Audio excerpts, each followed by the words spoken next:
Assalamualaikum warahmatullahi wabarakatuh. Halo guys, ketemu lagi dengan saya Susi Susilawati. Kali ini saya akan meresensi sebuah novel yang berjudul Badai Pasti Berlalu. Simak video selanjutnya ya.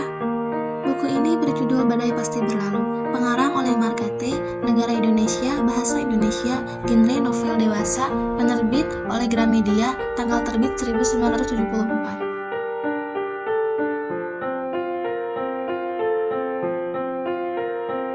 Novel Badai Pasti Berlalu. Dikisahkan Siska mengalami patah hati. Tunangannya membatalkan perkawinan mereka dan menikah dengan gadis lain yang adalah sahabatnya sendiri. Yang lebih menyakitkan, sahabatnya sudah hamil terlebih dahulu sebelum menikah. Kehilangan semangat hidup, Siska akhirnya berhenti dari pekerjaannya sebagai guru dan hidup mandiri di villa keluarganya. Leo, teman karib kakak Siska. Yoni mendekati Siska. Leo sebenarnya dikenal sebagai seorang don dan mempunyai motif tersembunyi dalam mendekati Siska, yaitu untuk memenangkan taruhan dengan teman-temannya.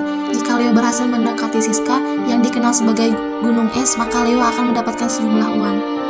Dengan hati yang tulus, Leo berupaya untuk membangkitkan semangat hidup Siska yang sudah terlelap dalam apati dan beku bagaikan sebuah gunung es. Tetapi begitu mengetahui motif di balik pendekatan Leo, Siska memutuskannya. Padahal saat itu mereka baru bertunangan dan Leo benar-benar sudah tulus mencintai Siska.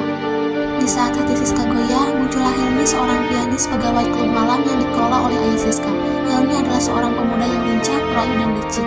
Ayah Siska punya affair dengan salah satu gadis yang bekerja di klub malam, yang diketahui bahwa gadis itu adalah adik dari Helmi.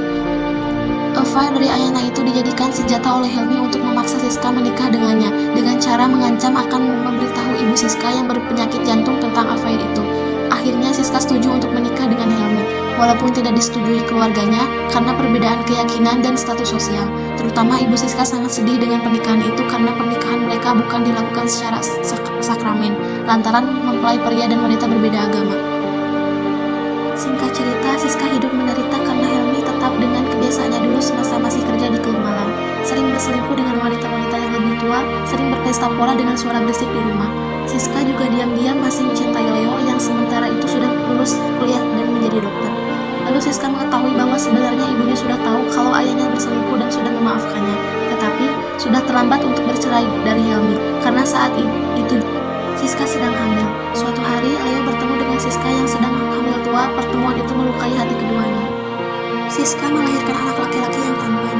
Kosa setelah lahir, Helmi masih saja dekat dengan kehidupan malam. Siska hidup dengan makan hati melihat semuanya itu.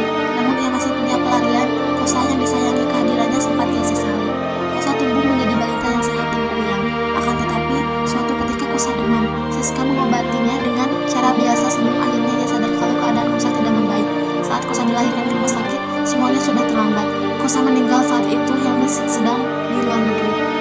Helmi yang pulang ke rumah hanya disambut oleh istrinya dengan dingin. Setelah Siska memberitahu Helmi tentang kematian Kosa, ia menuntut cerai dari Helmi. Helmi memohon kepada Siska untuk tidak menceraikannya, tetapi Siska bersikeras. Siska yang hancur menyepi lagi ke villa yang dulu ditempatinya sebelum menikah itu.